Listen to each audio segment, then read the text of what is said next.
हमारे शरीर का नियंत्रण केवल नर्वस सिस्टम से नहीं होता, बल्कि इसके साथ साथ एक और बेहद सूक्ष्म लेकिन शक्तिशाली प्रणाली काम करती है, जिसे एंडोक्राइन सिस्टम कहते हैं।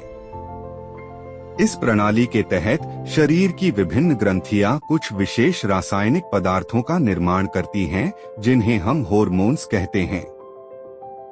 हार्मोन हमारे शरीर के भीतर एक तरह के केमिकल मैसेंजर्स होते हैं, जो खून के माध्यम से पूरे शरीर में घूमते हैं और अंगों तथा कोशिकाओं को निर्देश देते हैं कि उन्हें किस समय क्या कार्य करना है। ये हमारी ग्रोथ, मेटाबॉलिज्म, मूड, रिप्रोडक्शन और स्लीप साइकिल जैसे कई जरूरी कार्यों को नियंत्रित करते हैं। हार्मोन की मात्रा बहुत कम होती है, लेकिन इनका प्रभाव बेहद व्यापक और गहरा होता है।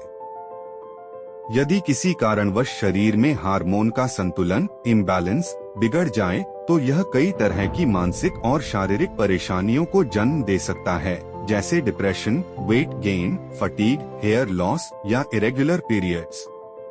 इसलिए यह समझना जरूरी है कि हार्मोन कैसे काम करते हैं, उनकी उत्पत्ति कहां से होती है और वे हमारे शरीर और मन पर किस तरह का प्रभाव डालते हैं। हार्मोनल हेल्थ हमारे पूरे वेलबीइंग की नींव होती है, जिसे हम नजरअंदाज नहीं कर सकते। इस वीडियो में हम ऐसे ही हार्मोन्स और एंजाइम्स के बारे में बात करेंगे जो हमारे बॉडी में एक्टिव होते हैं। Number 1, pituitary gland. शरीर में सबसे महत्वपूर्ण ग्रंथियों में से एक पिट्यूटरी ग्रंथि होती है, जिसे मास्टर ग्लैंड कहा जाता है। यह मस्तिष्क के नीचे स्थित होती है और शरीर के अन्य हार्मोन स्राव करने वाले अंगों को नियंत्रित करती है। यह ग्रंथि ग्रोथ हार्मोन और प्रोलैक्टिन जैसे हार्मोन बनाती है। ग्रोथ हार्मोन शरीर की लंबाई, हड्डियों की मजबूती और मांसपेशियों की वृद्धि में सहायक होता है, जबकि प्रोलैक्टिन स्तन ग्रंथियों को सक्रिय करता है, जिससे स्तनपान संभव होता है। नंबर 2, थायराइड ग्रंथि गले के सामने के हिस्से में होती है और यह थायरोक्साइन नामक हार्मोन बनाती है। थायरोक्सिन शरीर की ऊर्जा खपत, गर्मी उत्पादन और चयापचय दर, मेटाबॉलिज्म को नियंत्रित करता है।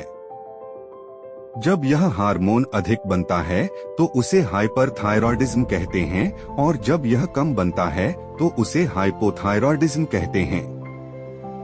नंबर 3, एड्रिनल ग्रंथियां हमारे दोनों गुर्दों के ऊपर होती हैं और ये कई महत्वपूर्ण हार्मोन बनाती हैं, जैसे एड्रेनालाइन और कोर्टिसोल।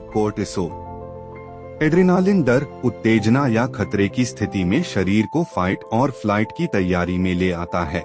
कोर्टिसोल तनाव की स्थिति में ऊर्जा प्रदान करता है और शरीर की सूजन को भी नियंत्रित करता है, लेकिन यदि यह लगातार अधिक मात्रा में बने तो यह शरीर के लिए नुकसानदायक हो सकता है। नंबर 4, पीनल ग्रंथि हमारे मस्तिष्क के भीतर होती है और यह मेलाटोनिन नामक हार्मोन बनाती है। मेलाटोनिन नींद की गुणवत्ता और समय निर्धारण के लिए जिम्मेदार होता है।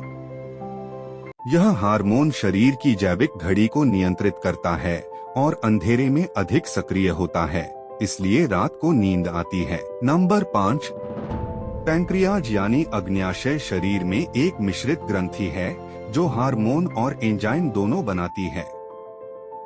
यह इंसुलिन नामक हार्मोन बनाता है जो ब्लड शुगर को नियंत्रित करता है।